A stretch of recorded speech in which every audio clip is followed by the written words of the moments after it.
Muchísimas gracias. Bueno, siempre es un placer y un honor para mí abrir o decir algunas mínimas palabras de apertura en estos extraordinarios eventos que realiza nuestra querida vicedirectora del Departamento de Ciencias Sociales y su equipo. Y estos abordajes están ganando terreno cada vez más en distintas facultades de Derecho del mundo. Y desde que asumimos la dirección, el equipo con el que venimos trabajando del departamento hace más de 10 años, transformamos estos abordajes en una temática propia del departamento. Es una temática que prácticamente en nuestra facultad no existía y que obviamente ningún otro departamento estaba tan bien posicionado para abordarla como el nuestro.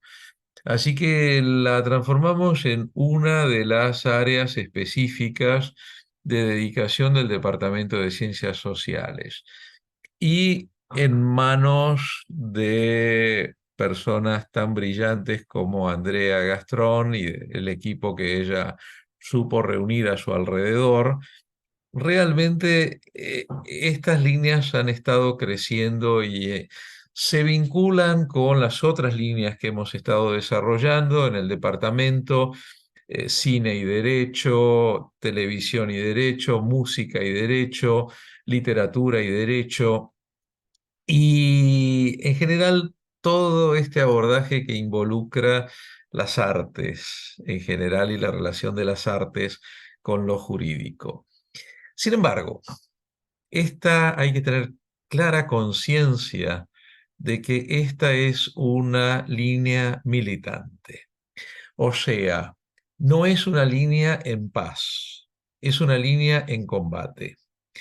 Porque en general sigue siendo despreciada y sigue siendo tenida a menos en la enorme mayoría de las facultades de derecho del mundo. O sea, se la mira por parte de quienes se dedican a las materias clásicas, a las materias codificadas, se la mira con cierto aire de simpática patronización. Decir, bueno, este es un grupo de personas que evidentemente tienen tiempo libre, que tienen sus necesidades económicas principales satisfechas, que no son buenos jugando al tenis o practicando otro tipo de actividades físicas, y entonces les queda un espacio después del trabajo y dicen, bueno, ¿a qué lo dedicamos? La filatelia no les resulta atractiva. Y ya se han visto todas las películas que había para ver y demás, entonces dicen, bueno, dediquémonos a arte y derecho en cualquiera de sus formas. Y bueno, también es una manera de reunirse, compartir sandwichitos cuando las reuniones son físicas, pasarla bien, hacer amigos, quién sabe alguna que otra pareja, y lo miran de una manera sonriente y simpática, pero no dejan de pensar que lo que se hace en estos abordajes no es científico, que lo que se hace en estos abordajes no es propiamente académico, que debería estar más en el rubro de extensión universitaria o cosas así. O sea, por ejemplo, en el edificio de nuestra facultad debería estar localizado, si hubiera un sitio físico, tendría que estar localizado al lado del gimnasio, digamos, una cosa así, o sea, deportes y al lado arte y derecho. ¿Y dónde voy a empezar a sentir realmente?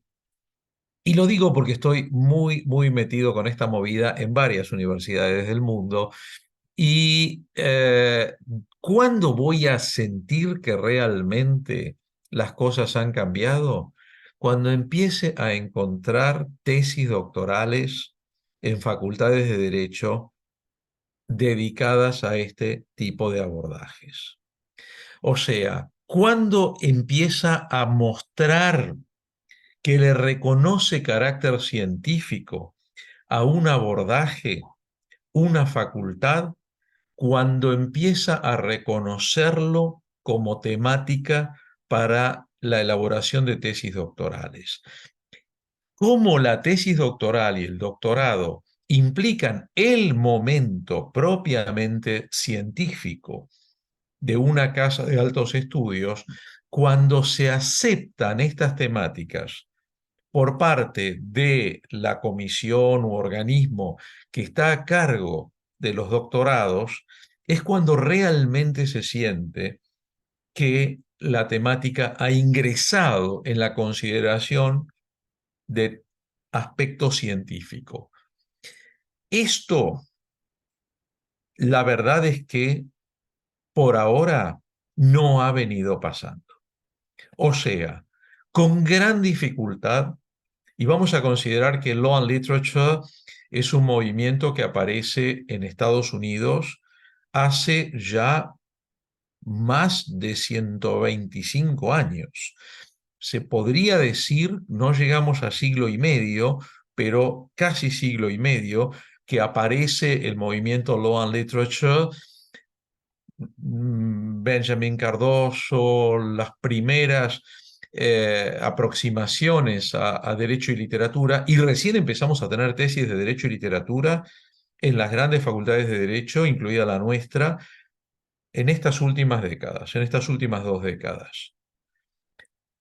Las anteriores venían en general en facultades de letras, en facultades de ciencias sociales, pero no de filosofía inclusive, pero no en facultades de derecho.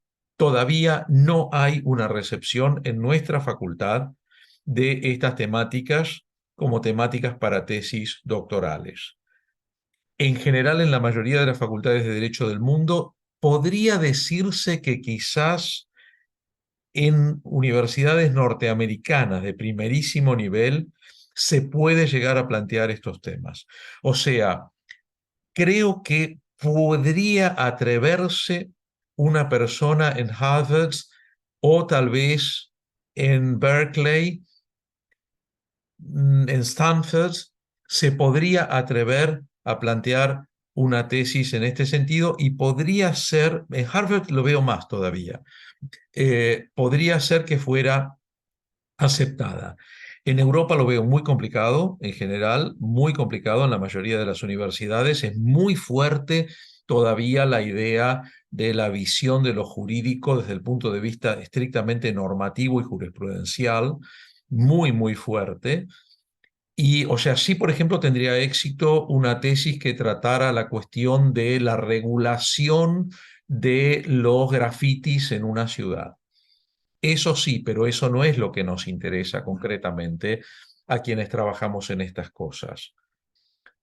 Por supuesto que hay tesis, bueno, acá en Argentina hubo una obra emblemática en su momento de un pariente mío, de Satanowski, sobre la regulación del cine. O sea, ese tipo de cosas sí se aceptan, pero no el abordaje considerando a la obra artística como el objeto en sí, desde el cual se parte en la investigación. Esto todavía falta. Por eso creo que hay que cobrar conciencia de que estas actividades son militantes. O sea, que estas actividades son actividades que entroncan en una determinada línea que se está tratando de ganar espacio. Imponerse, de ninguna manera, faltan siglos para que esto sea considerado como algo realmente efectivo. Hay que tener presente que nosotros, por ejemplo, en la Facultad de Derecho, este año hemos tenido por primera vez reconocidos, esta es una de las alegrías de nuestra gestión en el departamento, hemos tenido reconocidos los contenidos mínimos de las 3 materias del departamento, 4 en realidad, materias del departamento, hemos tenido por primera vez el reconocimiento de los contenidos mínimos, o sea que este año existimos. A partir de este año realmente existimos, a partir de este año realmente somos, en la Facultad de Derecho de la Universidad de Buenos Aires, somos materias que nadie puede discutir que integran la grilla de derecho. Pero la verdad es que para muchísimos profesores y profesoras de la facultad, el Departamento de Ciencias Sociales tendría que desmembrarse. Sociología tendría que ir a la Facultad de Ciencias Sociales, Economía y Análisis Económico a la Facultad de Ciencias Económicas e Historia del Derecho a la Facultad de Filosofía y Letras a la carrera de Historia. O sea, falta entender que lo que hacemos es derecho, que lo que hacemos es integrante del plexo de las ciencias jurídicas. Entonces, imagínense hasta que lleguemos a asumir que los abordajes desde lo artístico también integran el quehacer de mujeres y hombres de derecho. Entonces, hay mucho camino por delante, hay mucho que hacer, pero, ¿qué decía el querido Antonio Machado? Hay una sola manera de hacer camino, andando, nada más que eso. El pobre Machado, que su último camino fue el camino del exilio. Hay que caminar, hay que hacer, y aunque se camine con esa metáfora hermosa del gran poeta, aunque se camine sobre el mar, hay que seguir caminando y hay que seguir haciendo. Y eso es lo que ustedes están generando bajo la dirección de Andrea. Así que mis felicitaciones, todo mi estímulo y mi humilde admiración hacia cada una y cada uno de ustedes y hacia esa brillante mujer de ciencias que es Andrea Laura Gastroni. Nada más y muchísimas gracias. Bueno, ¿qué decir? Primero, eso. Muchísimas gracias. Sumamente generoso y exagerado, por supuesto, pero decía Gilles Deleuze que el arte no es más que una realidad exagerada, así que bienvenido al mundo del arte, ¿no? Y yo mientras vos hablabas pensaba en el caso concreto que tenemos en el equipo, que es la tesis de Sergio. La tesis de Sergio no se pudo presentar en la Facultad de Derecho y es una tesis hermosa de la cual hoy va a hablar seguramente, pero yo no pierdo las esperanzas. Hace 20 años se creó en la Argentina la primera carrera de posgrado en estudios de género. No fue en la UBA, fue en otra universidad, una universidad pública en la Argentina. Cuando se presenta el proyecto de esta carrera de posgrado, que además lo hicieron gente de historia del derecho, lo quiero rescatar esto, Cecilia Lagunas, ¿qué se le dijo a Cecilia cuando ella presenta su plan? Esto no es académico. Es exactamente lo que vos decías. Esto no es académico. O sea, podemos hablar de género, pero esto no puede entrar a universidades en serio. Y haciendo camino al andar, hoy se cumplen 20 años de ese momento. De acá a 20 años, yo no sé si voy a estar, pero tal vez la realidad sea otra, ¿no? Y en eso estamos, ¿eh? Así que bueno, abriendo. Algún día va a haber una tesis doctoral, seguramente porque ya hay varias tesis en estudios de género, entonces pensemos que de acá a unos años, ojalá no sean tantos, sí tengamos tesis doctorales porque lo necesitamos. Y porque hay mucha gente que está cambiando este modo de pensar el derecho y está pensando que el derecho ya no puede ser únicamente visto a partir de un conjunto de normas positivas. Esto es absolutamente insuficiente porque no te habla de las prácticas y porque no te habla de la realidad. Te habla de una serie de textos, de ideas que están ahí pululando en el mundo de los deseos muchas veces, pero que no tiene nada que ver con la realidad. Y de eso se trata. Así que bueno, yo no quiero robar más tiempo porque tenemos expositores y expositoras acá de fuste, han estado preparando, me consta, hermosísimas exposiciones. Agradecerte, Ricardo, muchísimo una vez más por la ayuda, por todo, no la ayuda, o sea, por el sine qua non, o sea, no estaríamos acá hablando de estas cosas si no fuera porque vos estás abriendo estas puertas que a veces, viste, cuando las puertas se traban y no abren, y es muy difícil y vos con la llave maestra, ¿no? Ahí, abriendo estas puertas para que entre el sol. Como dice esa canción, hay que dejar que entre el sol. Así que bueno, mil gracias, muchísimas gracias, gracias que no, nunca son suficientes. Y ahora vamos a presentar a los primeros expositores que son en equipo. Ahí las veo a Lorena Butzke y a Daniela Gil Calderone, que van a hacer una junta interesante. Y quiero contarles que ellas nos van a hablar de un tema que se llama transformación de la realidad, pedagogía, democracia y familia. Así que adelante Lore y adelante Daniela.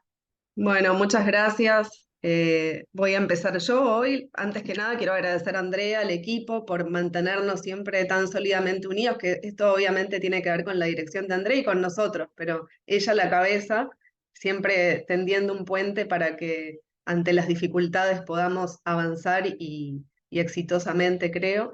Así que bueno, y a Ricardo, por supuesto, siempre es un enorme placer escucharte y reagradecida. Dani, ¿querés pasar el power? Ah, no, pará, yo primero tengo otra sorpresa. No, no, no, ya estoy haciendo lío. Ahí va. Voy a compartir primero esto que el Fíjate si te director deja, me deja, porque a mí me o lo compartís vos, ¿querés? El, ¿podés? dice que la opción está bloqueada, que no la puedo compartir.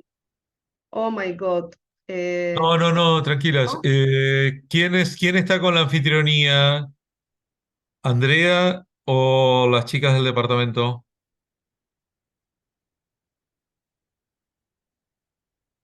Yo soy coanfitriona. Ahí ya nos Así, dicen que Está podemos. habilitado para compartir, muchas gracias. buenísimo, gracias, Yo estoy gracias. Gracias. desde dos dispositivos, me tienen que habilitar los dos. Ah, Bueno, ok, están habilitados todos, ¿eh? Podés compartir de cualquier lado. ¿pueden Eh, ver ahí? Perfecto.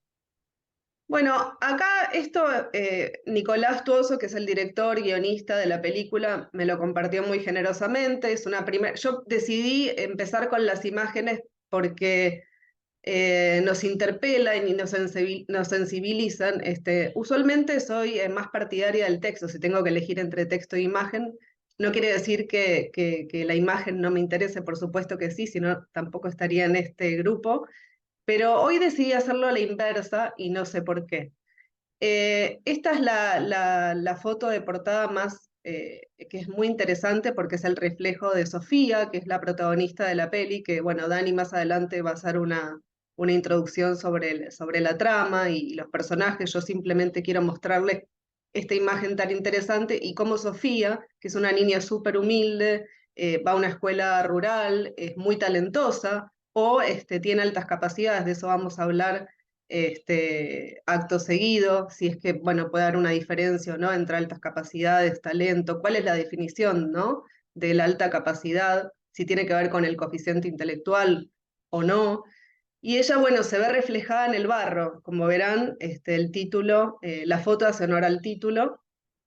Esta es Sofía en el colegio, en una escuela en donde ella no está pudiendo desarrollarse adecuadamente porque tiene mucho más para dar y el sistema la expulsa. Acá la ven con su maestro en la escuela y él se va, digamos, proponer ese desafío de sacarla a flote. Yo no sé si, bueno, la vieron la peli o no, pero es muy interesante porque tiene mucho contenido social. Esto lo vamos a pasar. Sofía tiene 8 años, nació en un barrio muy humilde del conurbano bonaerense y además ayuda a su padre a trabajar, ¿no? Con esta edad. No vamos a hacer una crítica al trabajo de menores, pero sí a las posibilidades que esta chica tiene de desarrollar su talento, con todas las obligaciones que con esa temprana edad lleva a cargo. Bueno, acá tenemos más imágenes. Este es el elenco. si les interesa, esto se lo podemos pasar. Él es el director, es cineasta, es un guionista argentino, y bueno, nos compartió muy generosamente esta presentación, pero además también datos, que después Dani, si nos da el tiempo, les va a comentar, sobre datos que tenemos de fuente, tienen la ONU, digamos, muy fidedignos, así que estamos muy agradecidas con él también. Yo ahora les voy a contar de qué va nuestra presentación concretamente. Y primero me pareció importante hacer una distinción y partí del autor de Agulla, cómo se conforma la persona social. Y Lore, sí, disculpa que te interrumpa, ¿podés pasar vos el power porque a mí no me deja? Un segundito, eh, Daniela. dale. Chicas, por favor, o Andrea. Andrea, por favor, abajo en la función compartir pantalla tenés una flechita verde. A la derecha de compartir pantalla tenés una flechita verde. Por favor, presionala y pone todos los participantes. Para compartir pantalla, pone todos los participantes. Está puesto así en esa opción. Dice varios Ahora participantes. sí, gracias. Ahora Sí, sí, se ve que las chicas de... Ahora sí, Daniela, vas a poder. Muchas Perfecto, gracias. gracias. gracias. Gracias, Ricardo. ¿Pudiste? A ver, vamos, primero chequeemos si podés. ¿Podés, Dani? Sí, sí. Bueno. Bueno, entonces les decía que partiendo de Agulla, digamos, hay estructuras sociales que son preexistentes, que inevitablemente afectan al hombre, lo condicionan, ejercen una coacción. Y también es cierto que, bueno, a mayor formación sociológica va a haber mayor aprendizaje de roles, que de los 0 a 6 años aproximadamente, los grupos en donde la persona humana se conforme va a ser más que nada el entorno parental, de la familia, los primeros vínculos, y de los 6 años hasta la pubertad va a haber otro tipo de participación en otras estructuras y otro tipo de aprendizajes y de roles, por ejemplo, en la escuela, que es el tema que hoy nos convoca principalmente. Entonces, bueno, también obviamente grupos religiosos, no solamente educativos, culturales. Entonces tenemos dos procesos, dos mecanismos de conformación de la persona humana. Uno es el de participación y otro es el de comunicación. El proceso de socialización, aprendizaje de roles y adquisición de estatus por la mera participación en las estructuras sociales, entonces es el que va a darse en torno al círculo familiar, al entorno parental. Y el proceso de educación es un proceso de aprendizajes de roles por la comunicación. Es diferente porque acá va a haber comunicación, digamos. Ahora no me quiero adelantar. Entonces, para que el proceso de educación ocurra, tienen que existir diferentes variables, que haya un educador, un educando, una situación educativa, un fin educativo y un contenido educativo, ¿sí? Entonces, esto les quería decir, el proceso de comunicación siempre implica un proceso de socialización, porque la comunicación presupone la participación, pero esto no es cierto, digamos, a la inversa, porque, bueno, el proceso de socialización no siempre implica un proceso de comunicación, que es lo que ocurre como estoy remarcando en el ámbito de la familia. Entonces, espérenme. Estoy con el machete, ya sé que no se hace. Me pregunto si entonces se está coartando en esta película, en esta ficción, que por supuesto atraviesa también la realidad, porque tiene todo que ver con lo que ocurre en la Argentina, al menos, y seguramente en algunos lugares del mundo también, en mayor o menor medida. Si se coarta el desarrollo del potencial, entonces, que cada niño pudiera lograr, pareciera que la respuesta es sí y en grande, ¿no? Las altas capacidades se definen según lo que surge de la ley 6614, que es, que es una ley de Cava de altas capacidades a la que le hago una crítica, según esta ley dice que las altas capacidades son las que presentan aquellas niñas, niños que tienen un desarrollo temprano, concentración y memorias óptimas, capacidad de hablar bien, pensamiento ágil, amplia imaginación, interés cognitivo y crecimiento intelectual anticipado, cuya capacidad pueda manifestarse en un notable desempeño o elevada potencialidad en cualquiera de los siguientes aspectos: capacidad intelectual superior al promedio, aptitud académica específica, pensamiento creador o productivo, talento especial en una o varias áreas curriculares. Bueno, ahora le paso la palabra a Dani Calderone a ver si ella continúa para después retomar. Bueno, muchas gracias, Lore. Espero que se escuche bien ahí. Y como bien presentados vos la película, vamos Perdón, a una primero... sola mínima Sí, cosa que quiero interrumpir. Las imágenes obvio. que ustedes están viendo son una creación de Dani con inteligencia artificial. Y me pareció tan, digamos, tan creativa esta situación que quiero destacarla porque no es común, ¿no? Que, que veamos estas imágenes en el año 2023. Ya nos vamos a acostumbrar y de acá al año que viene o dentro de 2 años esto va a ser común. Pero bueno, véanlas para mirarlas una vez más. Gracias, perdón. Gracias, André. Bueno, después al final puedo hacer un comentario sobre cómo funciona eso. Es bastante simple y accesible para todos.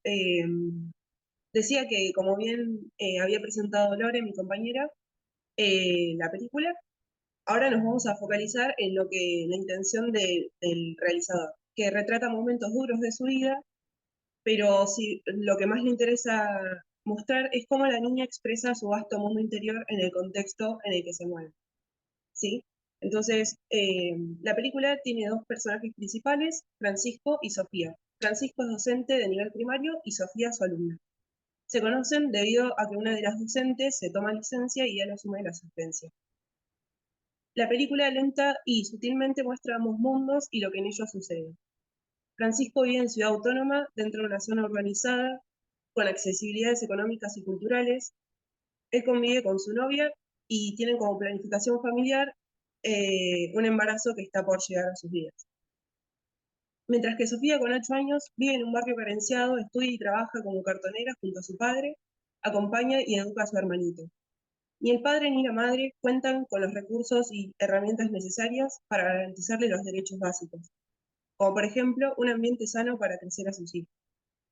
Están limitados en sus capacidades de desarrollo, seguridad, salud, educación y alimentación.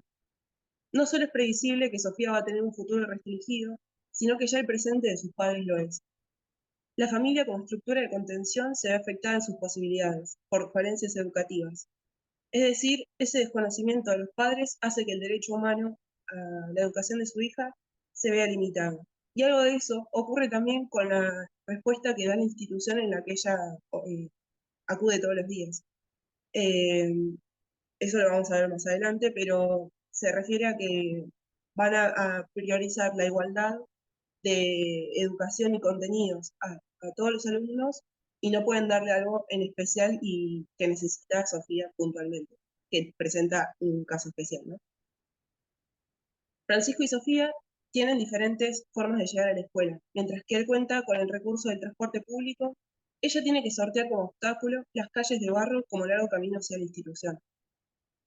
Asimismo, las y los alumnas y alumnos faltan mucho debido a las circunstancias que presenta también Sofía. Eh, Acuden al establecimiento cuando el comedor abre y faltan cuando hay lluvias por la imposibilidad que presenta llegar hasta allá. La escuela es entonces un momento de esparcimiento y sustento. Pero focalizándonos ahora en Sofía, ella es brillante.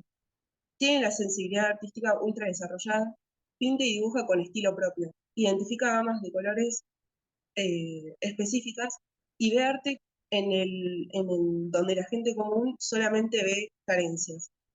A partir de lo que su entorno le provee, ya sea desechos, juguetes rotos y sucios, objetos sin valor, ella se encuentra con su creatividad.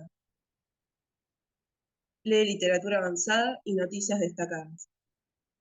No obstante, es una niña en etapa de crecimiento con necesidades insatisfechas y carente de protección estatal. Está expuesta a situaciones peligrosas como de inseguridad, algún potencial abuso y contaminación ambiental. El maestro poco a poco irá advirtiendo esta situación, lo que lo decidirá a hablar en el colegio, con la familia y con la propia Sofía. La llevará a un colegio de chicos dotados para hacerle una prueba. Incluso recurrirá al Estado. Se irá encontrando con un montón de dificultades y chocará con todas las barreras que tiene una sociedad que no está preparada para un caso como este. Pese a su capacidad, ella no tiene las herramientas para salir adelante, por lo que Francisco intentará hacerse cargo él mismo de su educación. Su objetivo principal será que en ese entorno la inteligencia de la niña se desarrolle y no sea un talento perdido. A lo largo de la película vamos a ir viendo que hay desde distintos ámbitos voces de la sociedad que van construyendo una idea negativa de las posibilidades que tiene Sofía en su mundo, ¿no? Y lo que más queríamos resaltar con Lore era, por ejemplo, la voz, principalmente del Ministerio de Educación, que le da como respuesta, bueno, si tiene tantas capacidades, ya se va a defender, y la respuesta del profesor es, pero no tiene que defenderse, tiene que educarse, y eso es como las dos voces que ejemplifican en general todo el trabajo, ¿sí? Voy mientras pasando el power. Esta, por ejemplo, son imágenes de inteligencia artificial, y estas son las de la película, que intentaron ser similares. Eh, Acá está ella representándose en contexto de que junta basura y es cartonera y jugando con los juguetes rotos que le puedan dar sus padres también, que van encontrando a lo largo de su día a día. Acá una foto de la película y me adelanté. Pero para cerrar mi parte, como podemos ver, el sistema educativo la rechaza una y otra vez. Y según se muestra en la película, el Ministerio de Educación no tiene políticas sobre el tema. Por lo menos eso es lo que le dice el secretario. Pero ¿esto es así, Lore? ¿Qué opinas vos?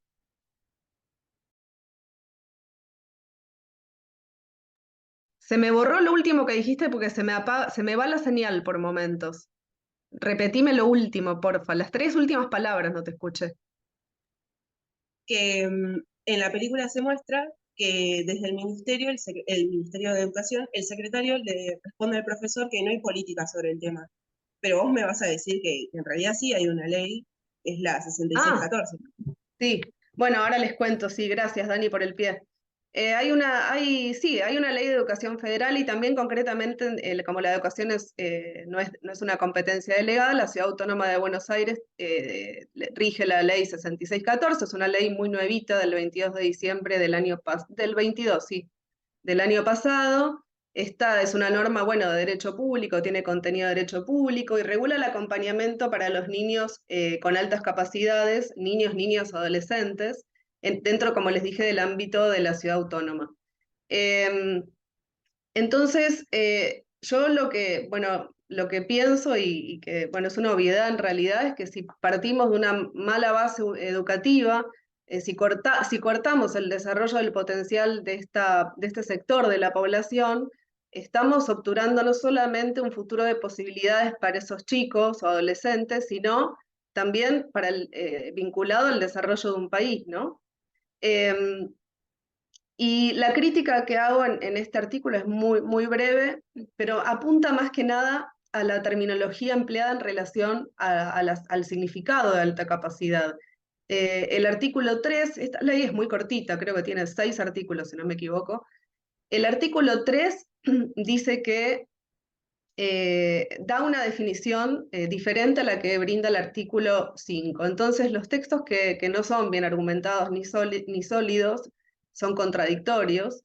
Lo que ocurre es que luego esto deriva en una cadena de imprecisiones a lo largo del desarrollo de la norma, ¿no? Y todas las consecuencias que implica. Entonces, en el artículo 3, como les comentaba, dice que alta capacidad es la que pueda manifestarse en un notable desempeño o elevada potencialidad en cualquiera de los siguientes aspectos.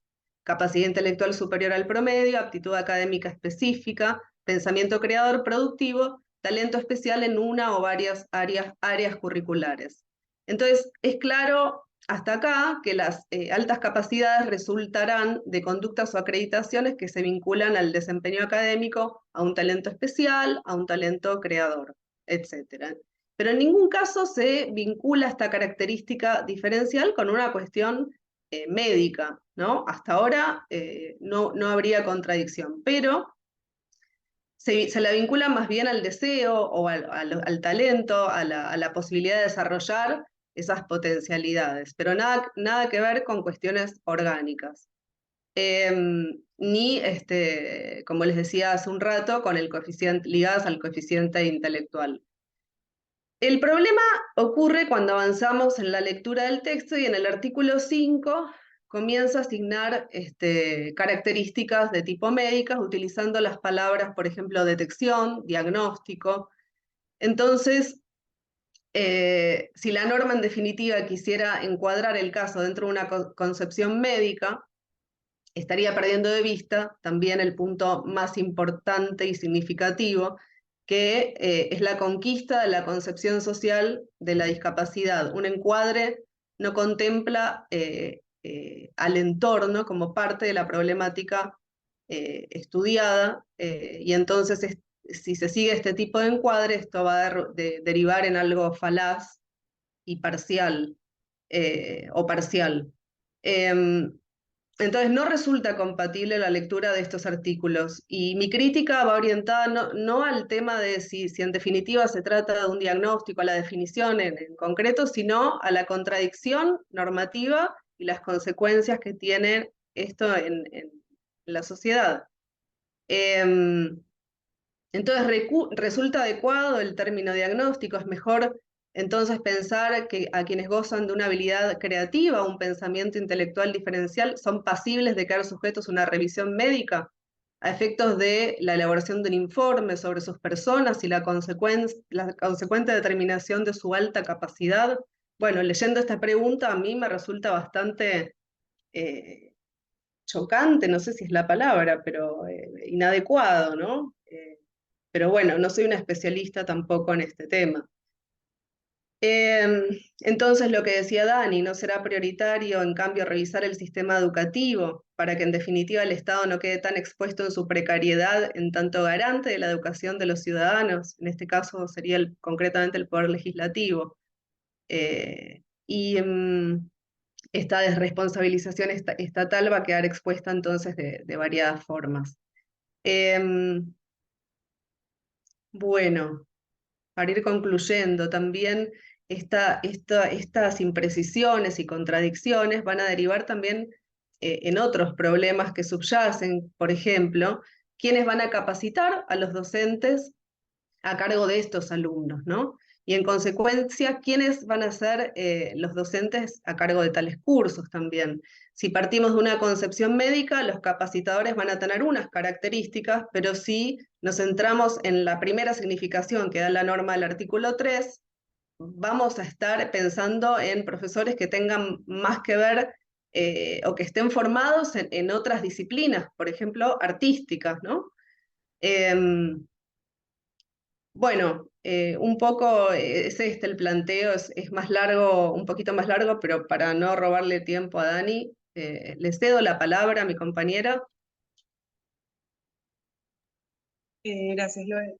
Mira, para intentar responder a este planteo que surge con tu crítica, eh, yo también retomaba la palabra de Paulo Freire, que él en sus dos libros, en sus obras más importantes, Pedagogía del Oprimido y Pedagogía de la Autonomía, va a intentar marcar un camino para los profesores y las profesoras. Pero primero presentamos a Paulo Freire. Eh, Él nació el 19 de septiembre de 1921 en Recife, capital de Pernambuco, en Brasil. Creció en una familia pequeña burguesa durante la Gran Depresión de 1929, conoció la pobreza y el hambre. Fue pedagogo, educador y filósofo. Obtuvo su título universitario en la Facultad de Derecho de la Universidad de Pernambuco. pero sin embargo su trabajo y su interés se trasladaron a las áreas de educación de adultos y lingüística. Contribuyó a la liberación de los oprimidos a través de la educación popular. Falleció en 1997. Vamos a centrarnos en el primer libro, que nosotros lo ordenamos de esta forma, no es que se hayan publicado cronológicamente así. Primero vamos con Pedagogía de la Autonomía, publicado en el 1996. En este libro nos convoca a pensar acerca de lo que los maestros deben saber y de lo que deben hacer en el proceso de la enseñanza y el aprendizaje, sobre todo cuando el énfasis está puesto en educar para lograr la igualdad, la transformación y la inclusión de todos los individuos en la sociedad. El pilar conceptual de esta obra es: enseñar no es transferir conocimientos, el proceso de educar es solo una empresa humana. Asimismo, Freire condenó las ideas fatalistas mediante las cuales se acepta la inmovilidad ideológica, de que la realidad es lo que es y no hay nada más que hacer. Por otro lado, en su otro libro, La pedagogía del oprimido, dice: hay que lograr la expulsión del opresor dentro del oprimido, la cual citaremos más adelante. En uno de los apartados de su libro, llamado Educar, exige querer bien a los educandos, dice: esta apertura al querer bien no significa en verdad que por ser profesor me obligo a querer bien a todos los alumnos de manera semejante. Significa de hecho que la afectividad no me asusta, que no tengo miedo de expresarla. No es cierto que seré mejor profesor cuanto más severo, más frío, más distante e incoloro me pongan mis relaciones con los alumnos. Mi apertura al querer bien significa mi disponibilidad a la alegría de vivir asumida en plenitud. La actividad docente de la que el discente, o sea, la persona que recibe enseñanza, no se separa, es una experiencia alegre por naturaleza. También es falso concebir que la seriedad docente y la alegría son inconciliables. Al contrario, cuanto más metódicamente riguroso me vuelvo en mi búsqueda y en mi docencia, tanto más alegre y esperanzado me siento. Esto no implica que se prescinda de la formación científica seria y de la claridad política de los educadores o educadoras. La práctica educativa incluye todo eso. El educador necesita estar convencido de que una de sus consecuencias es hacer de su trabajo una especificidad humana. Si no puedo, por un lado, estimular los sueños imposibles, tampoco debo, por el otro, negar a quien sueña el derecho de soñar. Trabajo con personas y no con cosas. Y luego, en su otro libro, Pedagogía del Oprimido, publicado en 1968, él se va a centrar en que la pedagogía tiene que ser elaborada no para los oprimidos, sino con ellos. Y es precisamente su opresión y las causas de esta el objeto de la reflexión de los oprimidos.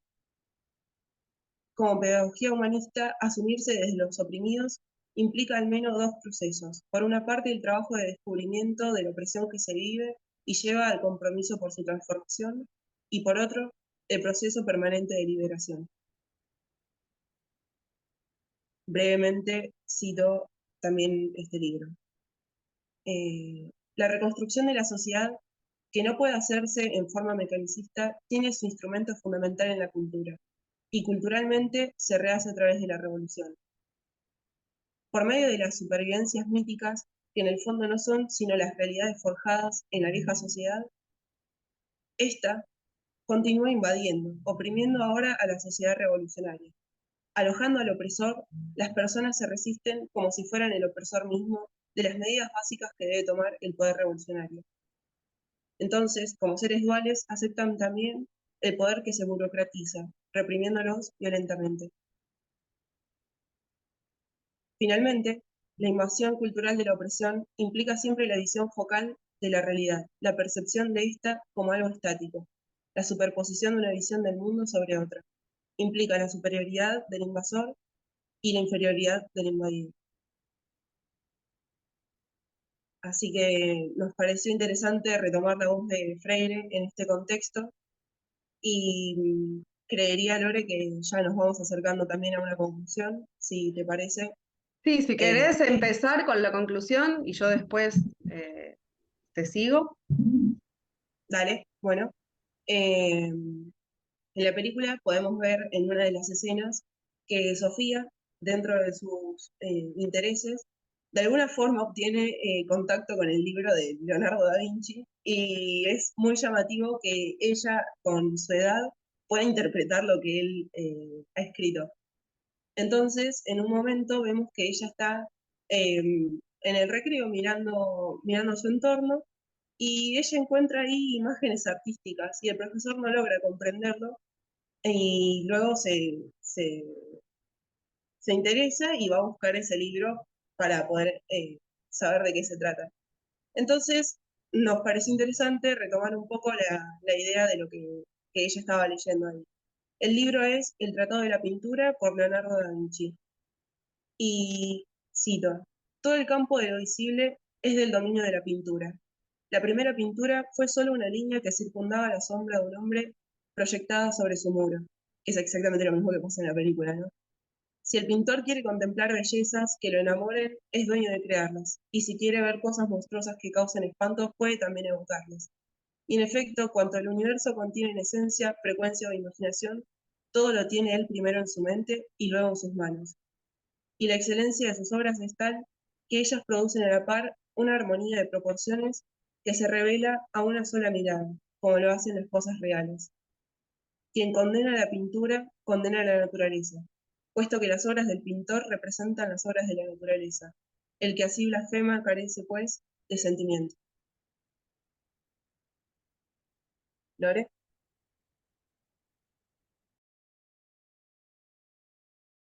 Te estoy tratando de seguir en el texto.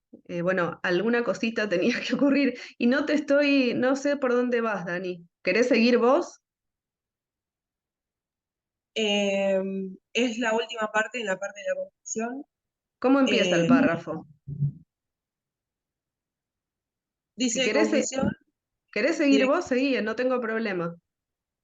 bueno, entonces lo que nos quedaba para cerrar es que también nos había surgido entre las dos cuando hacemos la contrastación de, bueno, yo opino esto y traje esta información y lo mismo de la otra parte, era que, bueno, pasaba que en el libro de Da Vinci él plantea que hay una jerarquía desde las palabras y la poesía. Y dentro de lo que es la pintura siempre se vio como algo denostado. Entonces él lo que dice es que eso existe y que no hay una valoración, eh, ¿cómo decirlo? No hay una valoración que dignifique el arte y la pintura, ¿no? Entonces Lore me dice, bueno, pero yo no sé si estoy tan de acuerdo con eso, me parece un poco chocante que hoy en día digamos eso, ¿no?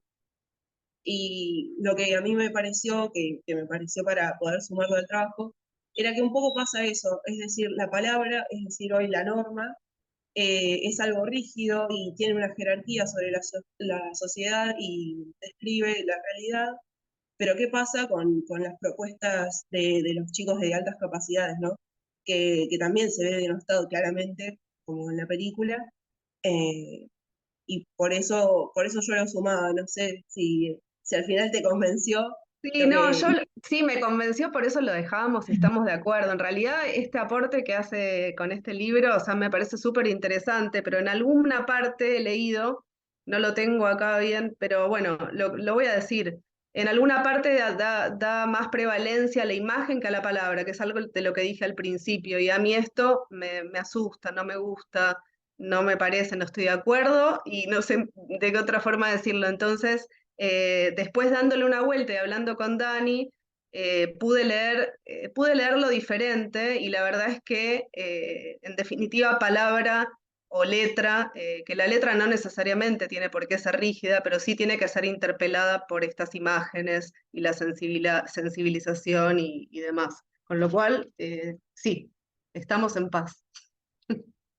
Bueno, gracias. Creo que por mi parte Sí, sí, sí, sí, totalmente.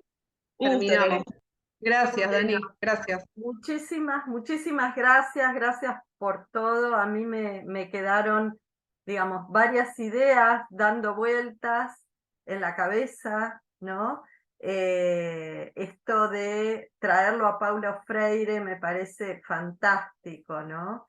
Traerlo a Leonardo da Vinci a la mesa, ¿no? O sea, ¿de qué estamos hablando? Así que les agradezco y además este diálogo, ¿no? Que se va dando, que es una forma, es una dinámica que tenemos también en el equipo, ¿no? Personas que piensan diferente, ¿no? Personas que tienen distintas trayectorias, diferentes generaciones, distintas miradas, distintas maneras de pensar y cómo esto nos enriquece a todos, ¿no? A mí me parece que en este sentido, como dice Manuel Castells, ¿no? Estos nodos de identidad que tenemos hoy en el siglo XXI y cómo esto hace a la diversidad y al sistema democrático, porque no nos olvidemos que lo que nos convoca es la estética, a partir de los 40 años de democracia. Así que es sumamente atinado el marco teórico y estas discusiones que aparecen en relación con la manera en que ustedes tuvieron de encarar el tema. Muy interesante. Ahora le voy a ceder la palabra a Viviana Cune, ¿sí? Que ella va a presentarnos el tema La familia 2.0, Vivi. Adelante. Buenos días, muchísimas gracias, un placer poder estar acá y les agradezco mucho la presentación y la presencia de Ricardo como director del departamento y Andrea como vicedirectora y como alma mater de este grupo, que bueno, es el que nos une y nos permite hacer todas estas actividades en conjunto. Bueno, en realidad el título que elegí es un poco disruptivo porque es La familia 2.0 y es un análisis a la luz de los 40 años de democracia en la Argentina. En realidad, siempre tomar una fecha es algo un poco, digamos, arbitrario, porque uno, digamos, siempre parte de un punto. Pero creo que, en realidad, hablar de estos últimos 40 años es importante, particularmente por todo lo que significó en la Argentina este proceso, y yo lo quiero hacer evidente a través de digamos, de dos aspectos.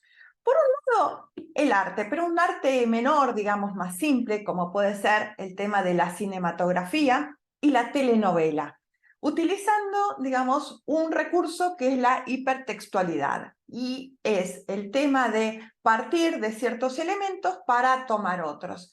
Pero antes que eso, la verdad es que yo me tengo que hacer una pregunta que la formulo también a ustedes, porque fue lo que dio puntapié a mi análisis inicial. Y es si hoy es adecuado hablar de familia o si tenemos que hablar de familias. Y creo que la verdad, en estos 40 años, la respuesta no puede ser por sí o por no, sino que tenemos que abrirnos. Y justamente voy a tomar y voy a compartir con ustedes, perdón, porque por apurada no lo hice, voy a compartir con ustedes pantalla y voy a pasar un PowerPoint que había hecho para esta ocasión. Ahí está. Justamente en donde lo que voy a tomar es la definición. Perdón, Vivi, que interrumpa. Fíjate un icono que tenés a la derecha Sí. para poner en modo presentación. A ver, espérate. Abajo a la derecha, sí. Vas a ver el tercer icono. Sí, Para espera. no ver Sí, porque. Espera. ¿Viste? Eso luce mucho más tu presentación. Sí, exactamente. Espera que Gracias. acá hasta que llegue a ese momento. ¿Viste la parte que hay para hacer Zoom? Que Sí, dice 65%, son esos exactamente. sí. Sí, Ahí va. acá. ¿Ahí está? ¿Quedó o no? No. Bueno, no estaría haciendo lo mío esto, pero bueno, voy a tratar de. Ok, el cursor, fíjate que dice 65% abajo a la derecha. Sí, Al exactamente. lado vas a tener un iconito que es como una copita. Ahí tenés que apretar. Ese. Ese, ahí apreté. Técnicamente ya tendría que estar, ¿verdad? No, por ahora no. Bueno, Bueno, lo vemos. espera.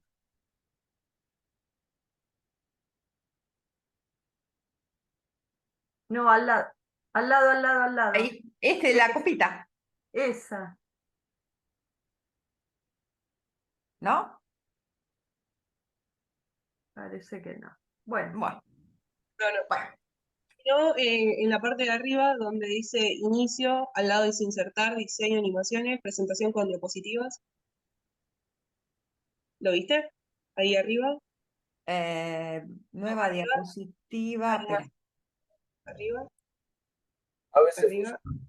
A mí me ha pasado esto. Te lo digo por experiencia, no, no preocuparon. ¿Sí? ¿Vos decís? A ver.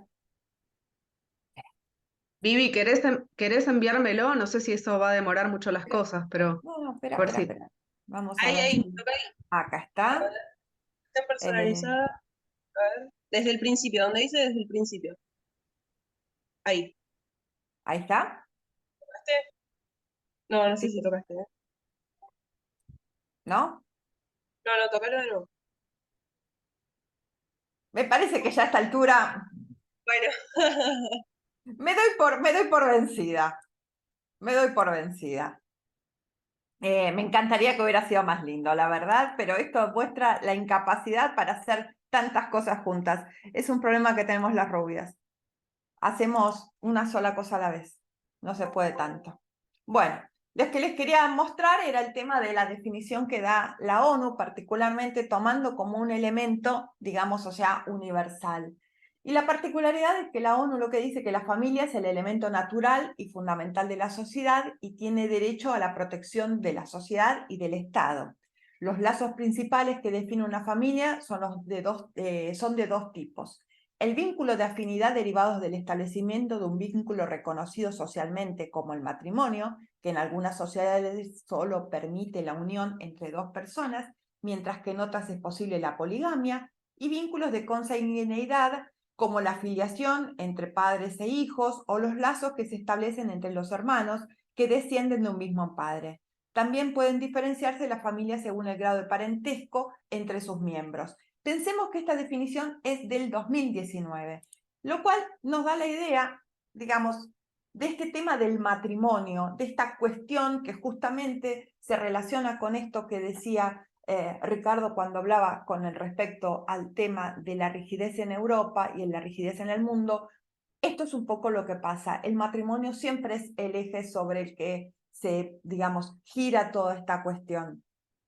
Y en realidad, si vamos a una visión mucho más moderna, en el 2013, por ejemplo, desde Colombia, nos plantean el tema de que definir la familia, ya como nosotros estábamos acostumbrados con esas cuestiones, es un poco relativo y es bastante, digamos así, discutible, porque nos tenemos que limitar a decir que la familia es una entidad social, socialmente valorada, condicionada y demarcada. Pero la familia no es un constructo universal, aunque se exponga como ideal organizativo de la sociedad. Y en esto lo que quiero ir es justamente a que hoy por hoy nosotros por lo menos podemos individualizar 10 tipos de familias distintos.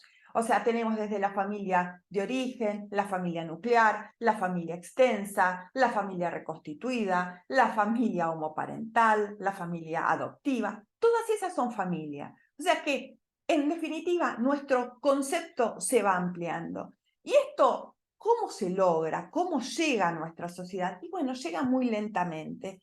Y justamente por esta razón es que nosotros estamos acostumbrados a la representación de la familia, siempre en ese esquema, ¿no? De hombre, mujer y los hijos, etcétera. O sea, esas imágenes típicas como puede ser el caso de la familia de Juanito Luna de Antonio Berni o el caso de la familia colombiana de Botero, ¿no? Donde siempre la representación es esta representación clásica de la familia.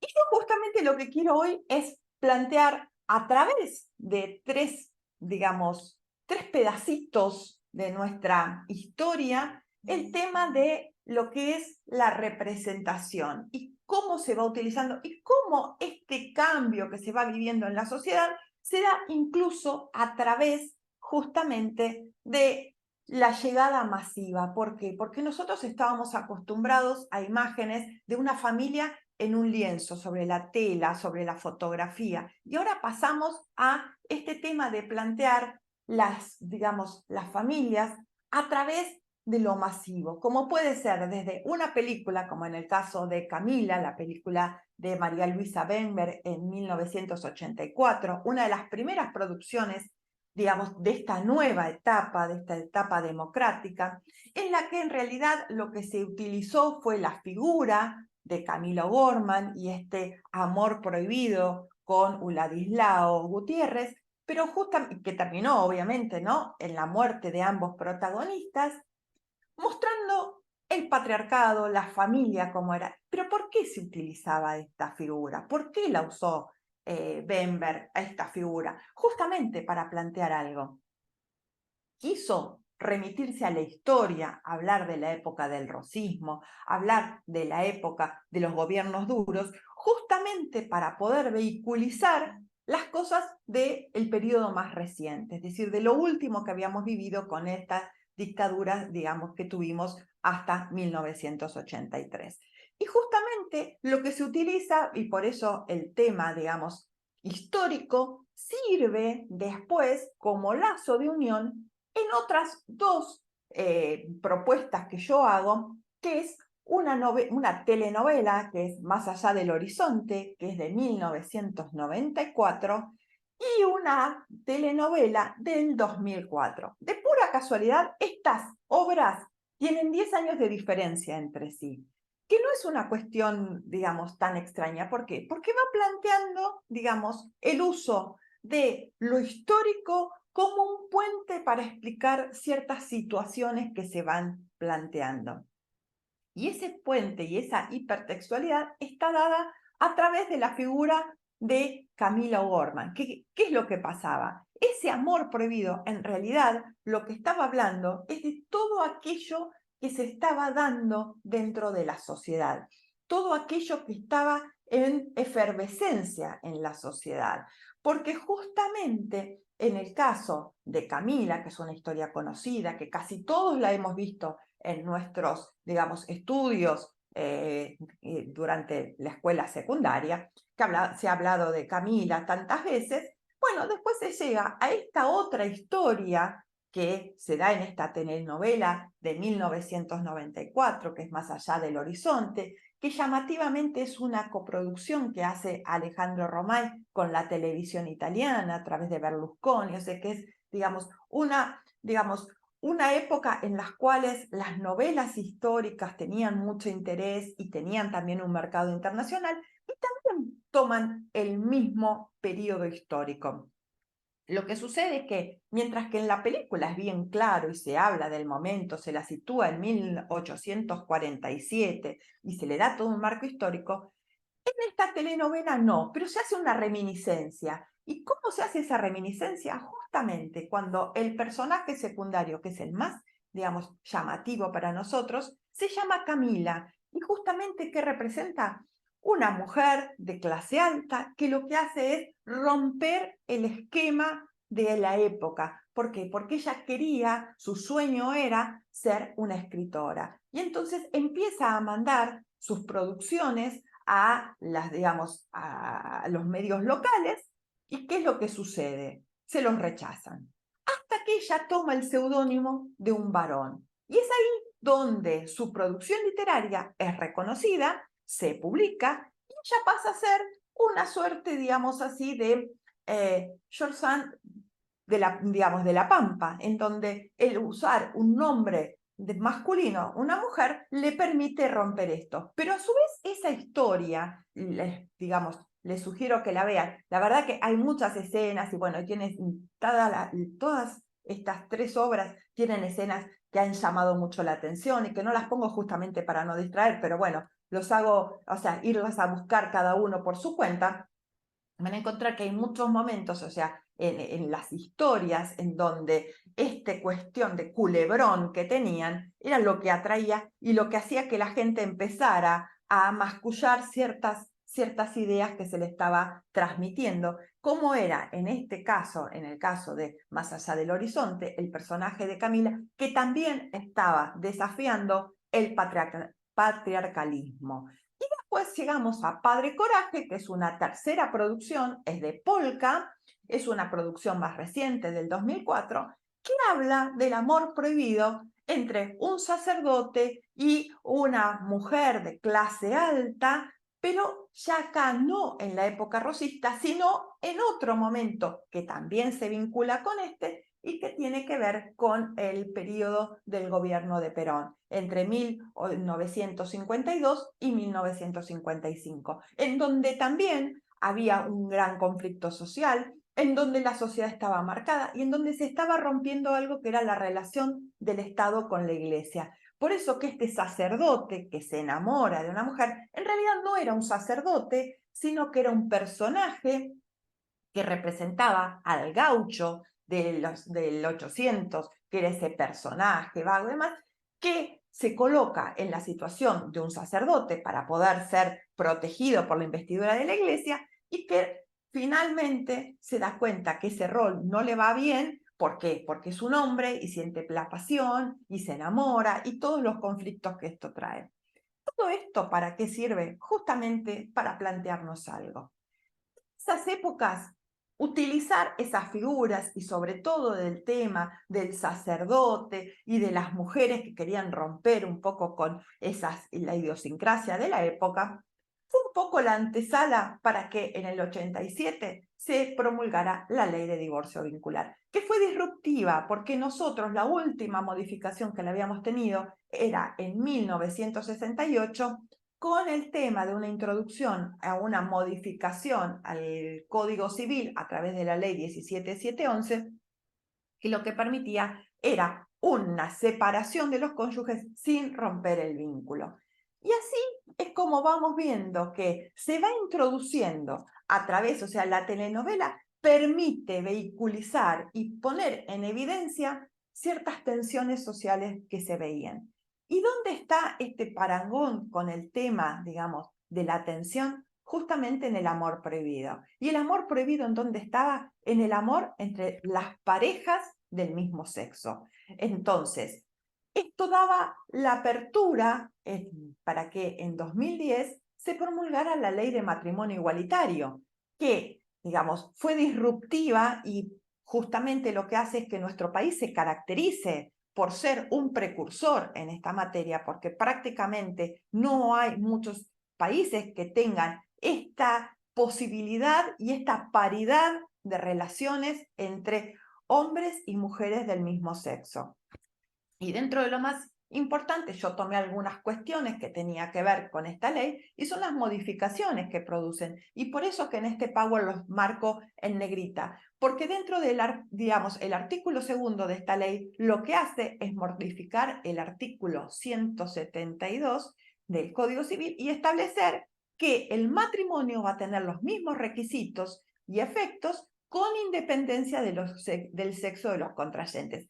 Esto es algo disruptivo totalmente, digamos, y es algo que marcó incluso una gran crítica. Y ni qué decir con el tema de la posibilidad de la adopción. Es decir, que esto abrió un nuevo mundo y particularmente, por eso acá también he vuelto a marcar en negrita las cosas que me sucedían, me eran como más importantes, es el tema de qué sucede con los cónyuges del mismo sexo.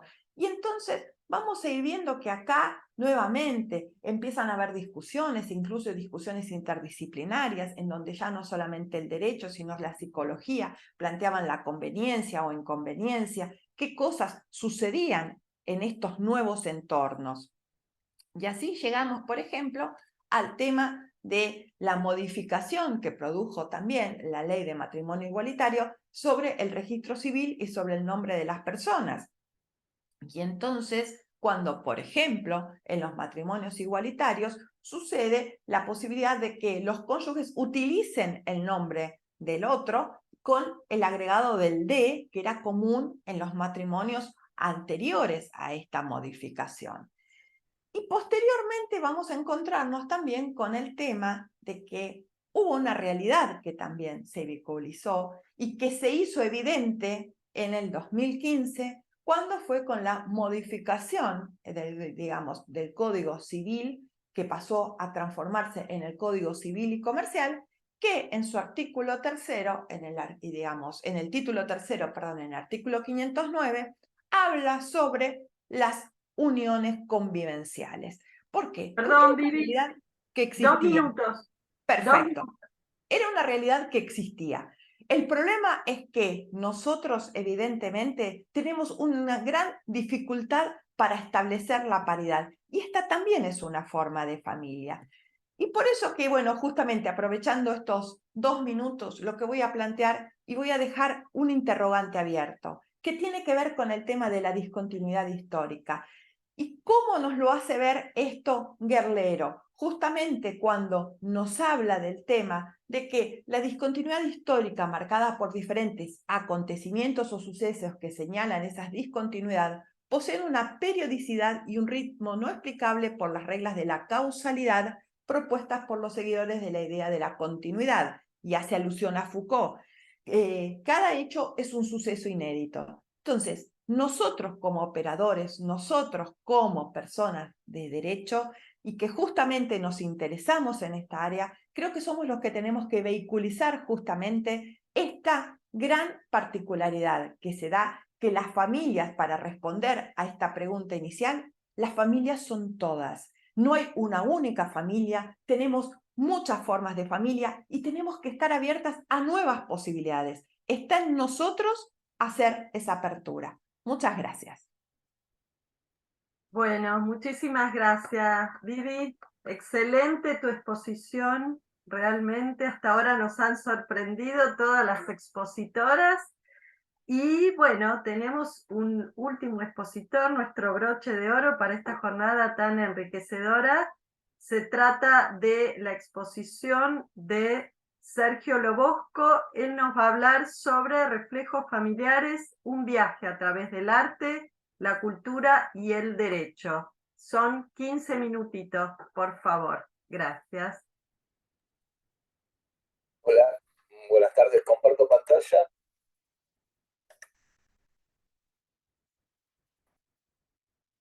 ¿Se ve? Está cargando, Sergio. Ahí, Ahora sí. bárbaro.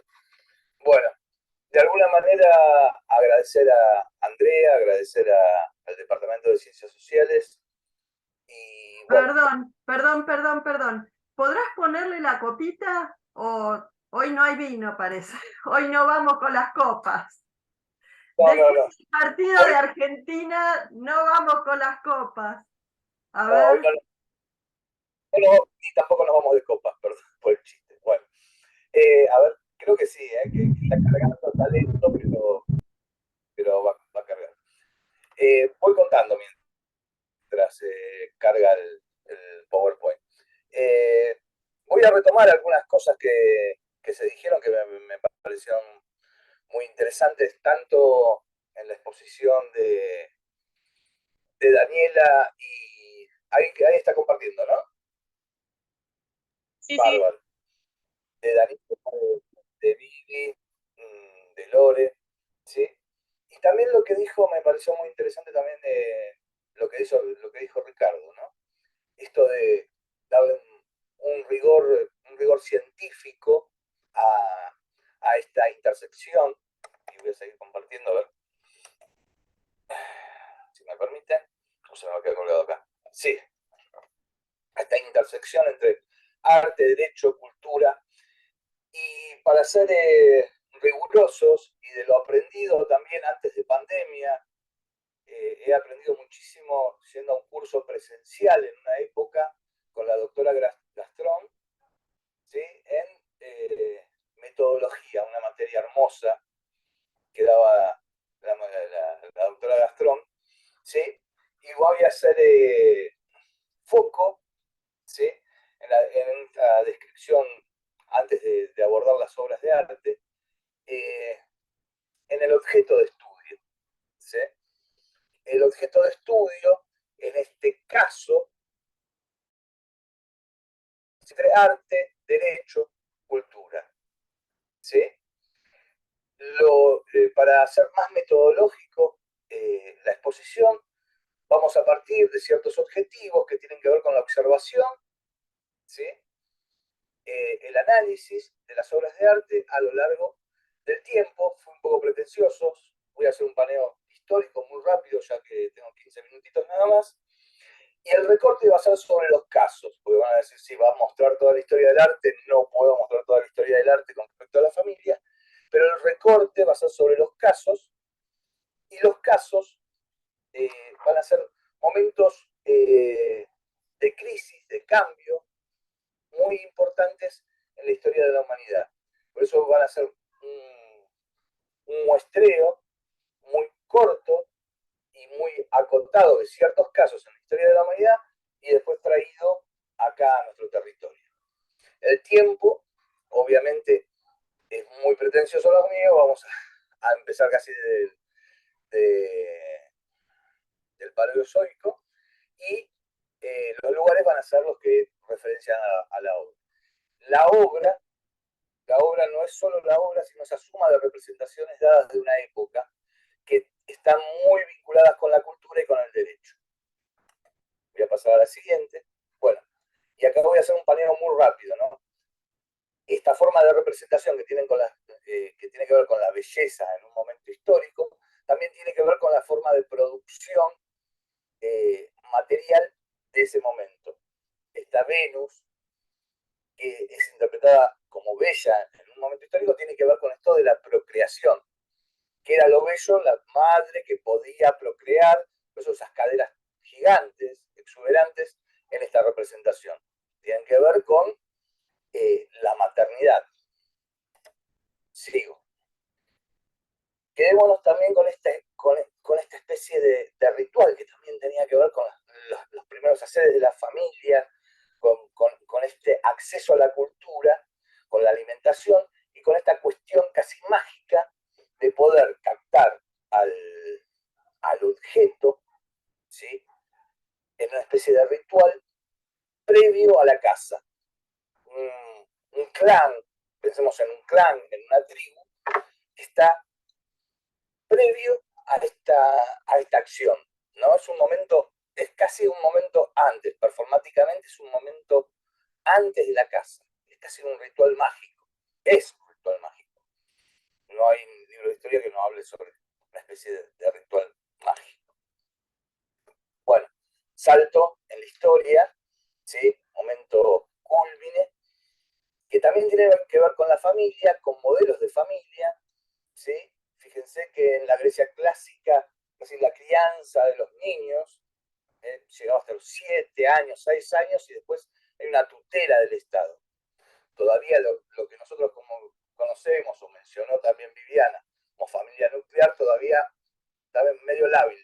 La figura del pater familia acá en la Grecia clásica, piensen en Alejandro Magno, que su tutor fue Aristóteles.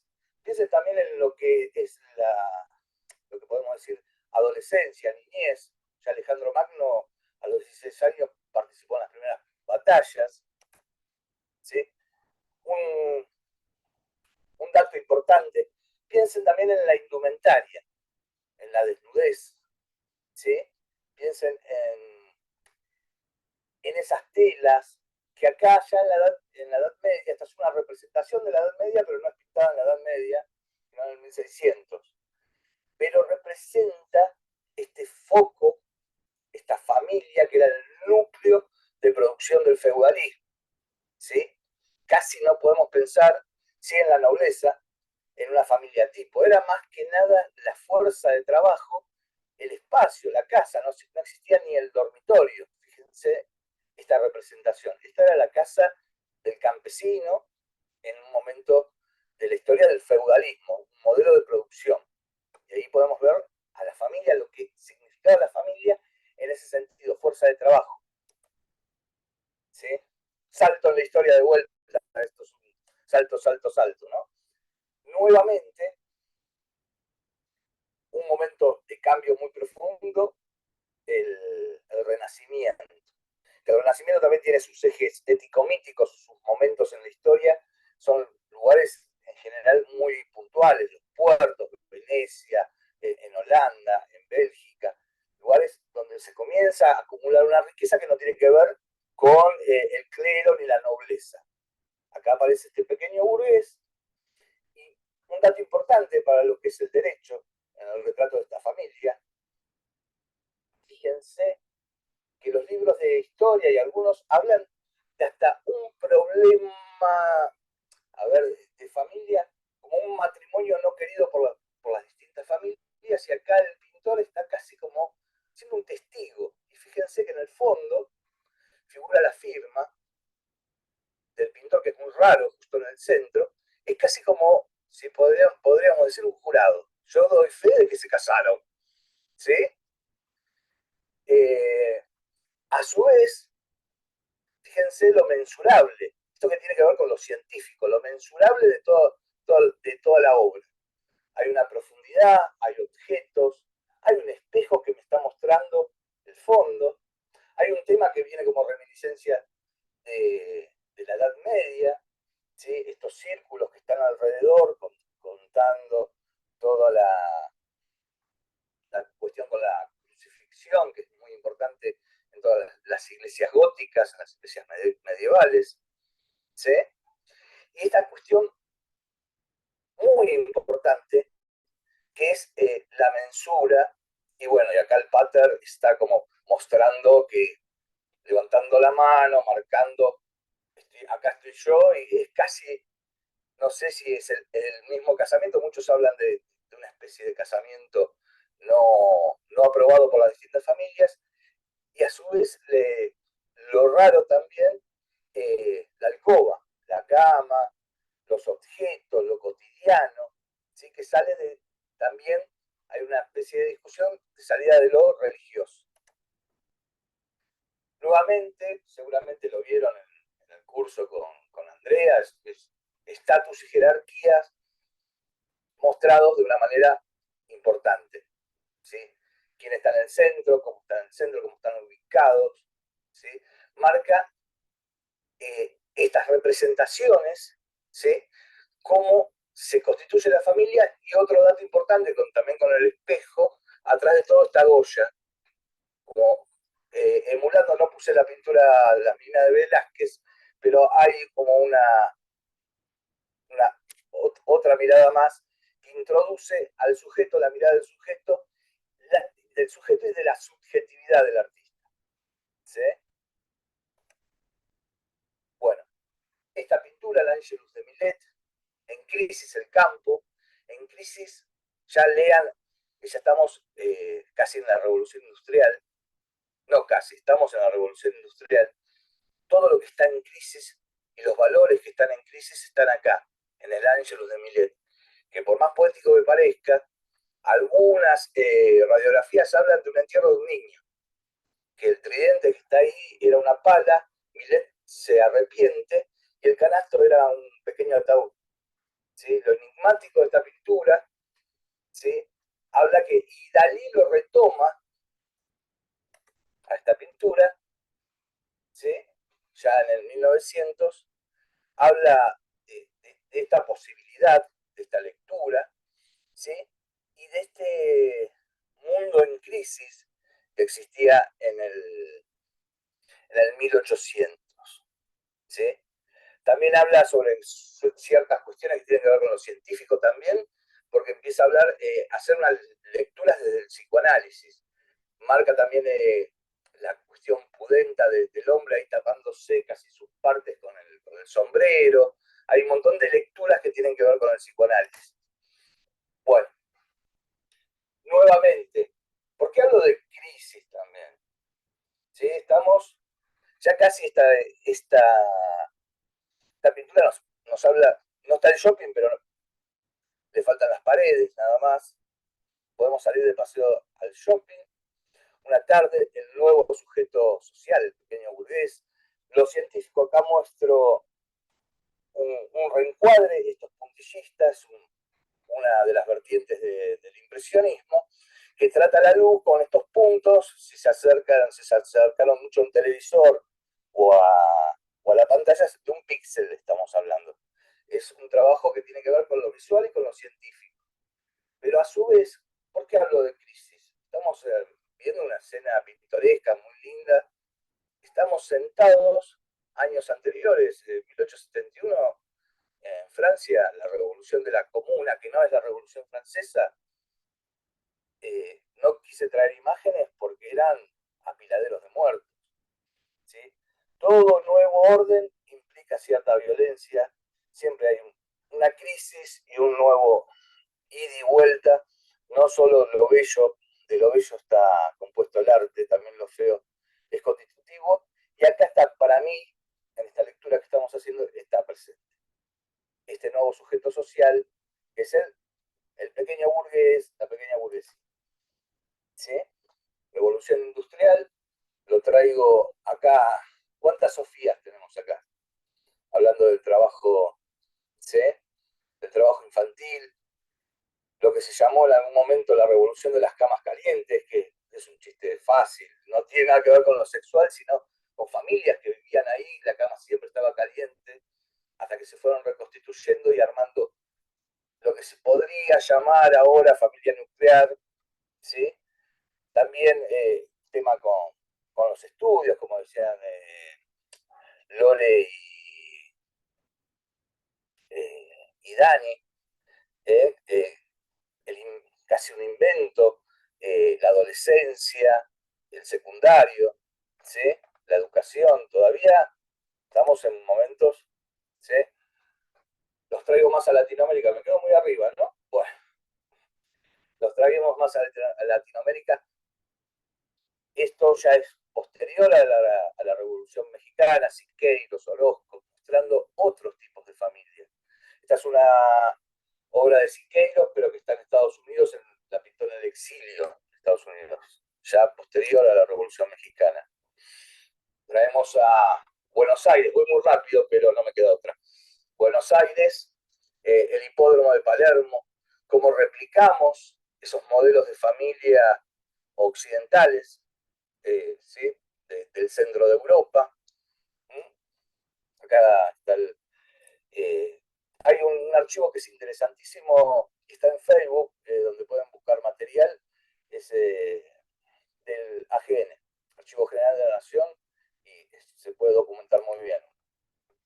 Les paso el dato. Bueno, otros tipos de familias en el mismo momento. Los inquilinatos, ¿sí? Huelga de inquilinos de 1907. Parece que siempre repetimos la historia, ¿no? Con el problema habitacional que tenemos en esta época acá en Buenos Aires, ¿no? Marcha de las Escobas, donde la Marcha de las Escobas era una descripción casi irónica de los diarios, porque eran las mujeres las que encabezaron esta huelga. ¿Sí? Entonces, la Marcha de las Escobas, había algunas fotos, pero era como una frase de machirulos de esa época, para decirlo más correctamente. Nuevos modelos de familia, cómo debe ser una familia, casi ya tenemos la familia nuclear, otro tipo de viviendas, otro sujeto que apareció y que se le dio un rol en los 40, casi en muchos lugares del mundo, un poco antes, un poco después, el nuevo sujeto social, el obrero. Salto de nuevo, nuevo sujeto social, nuevo modelo de familia, familia en crisis. En 1968 decía Viviana Cune que se reformula esto de la separación, la minifalda, el feminismo, el hippismo. Esto es el Instituto de Itela, nuevos modelos de familia. O crisis, más que nuevo modelo, puesta en crisis. El nuevo sujeto social, el joven. La imagen de fondo es del Mayo francés. 1975, previo a años nefastos de nuestra historia. La familia del Peón de Antonio Ver. Posterior a 1975. Ya en el 83, las primeras intervenciones que hablan sobre esos cuerpos. ¿Sí? Ayer estaba leyendo un poco a Simón, decía que el cuerpo no es una cosa, hablando de feminismo, es una circunstancia. ¿Qué circunstancia atravesamos en esta época? ¿No? Esas circunstancias, estos momentos complicados de la historia argentina, y el arte da cuenta de esto. ¿Sí? Nuevo salto, ley de divorcio vincular, nuevos modelos de familia, nuevo salto muy rápido pido disculpas, creo que tengo los 15 minutos completados, ¿no, Andrea? Sí, sugiero ir terminando con una pequeña conclusión, si es posible. Ley de divorcio vincular, promoción del empleo a las personas trans, decreto presidencial de las identidades no binarias, algunas descripciones que ya hizo Vivi, ¿sí? Sobre estos nuevos modelos de familia y lo atomizado, ¿sí? Todos convivimos con familias nucleares, familias ensambladas, familias extendidas. En este momento también de crisis, una profunda crisis después de la pandemia, dos guerras mundiales, dos guerras no son mundiales, pero dos guerras terribles en estos momentos, ¿sí? Estamos atravesando por diferentes miradas de familia, conviviendo, de vez en cuando la familia ensamblada no funciona y volvemos a la familia nuclear, esto lo saco más de lo biográfico, pero conviven, todos estos modelos en estos momentos casi que conviven de alguna manera y son parte también del derecho y de nuestro objeto de estudio y del objeto de estudio de la materia que da Andrea. Muchísimas gracias.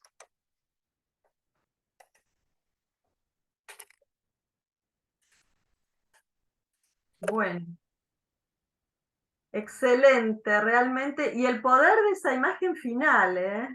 Qué poderosa es esa imagen, ¿no? Ver todos esos modelos familiares, todos juntos. Yo decía, fue un viaje en el tiempo de miles de años de historia ahí todo metido y, bueno, muy, muy interesante, ¿eh? Así que, bueno, un poco excedidos en el tiempo. Yo les voy a pedir, bueno, veo que Vivi ya puso en el chat porque hubo pedidos de los alumnos y alumnas del curso para tener acceso a los PowerPoint. No sé si ustedes los quieren mandar también, en el caso de Lore, Sergio, Dani, para que los pueden poner directamente ahora en el chat. Mientras tenemos un par de minutitos como para, si alguien del público quiere hacer alguna pregunta.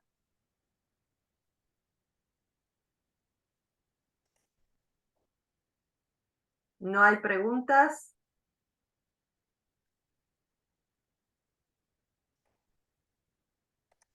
¿No? Bueno.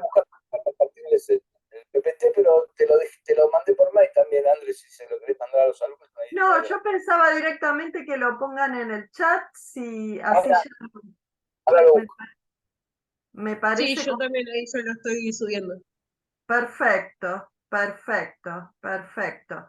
Bueno, como ustedes pueden ver, 3 exposiciones muy, ¿cómo puedo decir la palabra? No me sale en este momento, sumamente inspiradoras, ¿no? Provocativas al mismo tiempo, ¿no? De cuestiones que van desde la cuestión de la educación y la familia, ahí va estas ideas de Juan Carlos Agulla, ¿no es cierto?, que nos trae a colación en este proceso de formación de la persona social, ¿no? Lo transformativo de la educación, como dice Paulo Freire, la liberación como un proceso. Esa idea me pareció muy interesante. Y por otro lado, el proceso de socialización, ¿no? Formación con y formación trans, ¿no? Y estas posibilidades transformativas que tiene la educación. Yo pensaba qué limitados somos los humanos, ¿no? Porque pensar en una educación de calidad únicamente para los niños y niñas que por esa lotería del destino, ¿no? Les tocó esto de las altas capacidades, categoría compleja, ¿no? Problemática, diría, desde lo teórico, ¿no? Es decir, pensemos en una educación de calidad, no solamente para los niños y niñas con altas capacidades. Yo quiero creer que todos tenemos derecho a una educación de calidad y, bueno, obviamente adecuada a las capacidades de cada uno y de cada una, por supuesto, ¿no? Como decía el maestro de esta película que no vi, pero que me dan muchas ganas de verla, ¿no? Los niños no tienen que defenderse, tienen que aprender, tienen que educarse. Es eso, de eso se trata la educación, ¿no? Así que eso por un lado. En el caso de Viviana, ¿no? Esta contextualización que traes, esto que vos decías, la hipertextualidad, ¿no es cierto?, de estas películas que no se dan en cualquier momento ni en cualquier lugar, arrancando desde Camila, porque justamente Camila yo recuerdo yendo al cine a ver a Camila, llorando a mares. Yo la vi varias veces porque con una vez estábamos todas enamoradas de Camila y ese amor ahí, ¿no? Con Ladislao.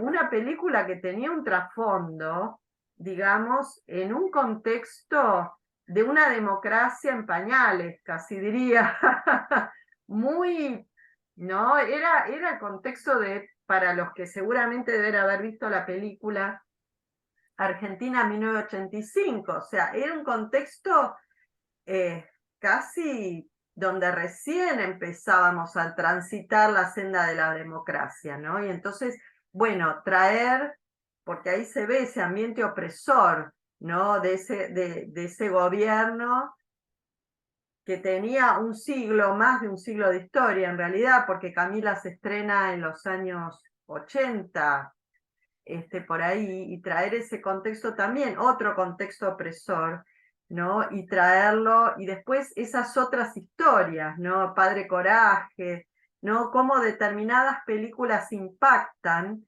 dentro de esos momentos, y por eso esa relación entre la familia y la sociedad, tal como la venimos analizando en la materia. Y por último, el trabajo excelente de Sergio, que compendia todo, ¿no? En esa historia que él toma a partir de la pintura, del arte pictórico, ¿no? De la pintura, perdón, y de la escultura, porque la Venus de Willendorf es una escultura, ¿no? Los murales, ¿no? El toro de Altamira estaba ahí. Yo pensaba, hemos recorrido un largo camino, ¿no? Desde los toros hasta esto que estudia Sergio hoy, en las paredes del conurbano, por ejemplo, ¿no? Así que bueno, esta necesidad tan humana de expresarnos a través de el arte, ¿no? Así que bueno, yo les agradezco muchísimo. Veo acá que han subido los PowerPoint y les agradezco porque realmente muy interesantes las exposiciones, ya los alumnos las tienen ahora. El próximo martes tenemos el examen presencial con los alumnos y alumnas del curso de grado, muchos de los cuales están aquí. Así que bueno, creo que luego de estas clases y estas exposiciones tenemos mucho para pensar. Así que bueno, despedirme con enorme agradecimiento hacia todas las personas del público también que ha acompañado durante casi 2 horas estas exposiciones. En especial agradecerles, bueno, a Lorena, a Dani, a Viviana y a Sergio, los digo en orden de aparición para que nadie se sienta, digamos, que está, no, es en orden únicamente en orden de exposiciones. Agradecerles a todo el equipo que varios compañeros del equipo están acá presentes, Lore, Ale, etcétera. Y estuvo también Daniela Goldstein, la otra Dani, anduvo por ahí también dando vueltas. Hemos tenido queridos amigos de varios países del mundo. Por ejemplo, he visto gente de Brasil, gente de otros países, no quiero olvidarme de nadie. Así que bueno, sumamente agradecida, y en nombre del equipo será hasta el año que viene, en el próximo evento UBASIT, que seguramente tendremos el gusto de preparar. Así que por mi parte creo que eso es todo. Un gran abrazo y nos vemos en la próxima. Chao, muchas gracias. Chao, gracias a todos. Muchas gracias a todos. Gracias, André. Nos vemos.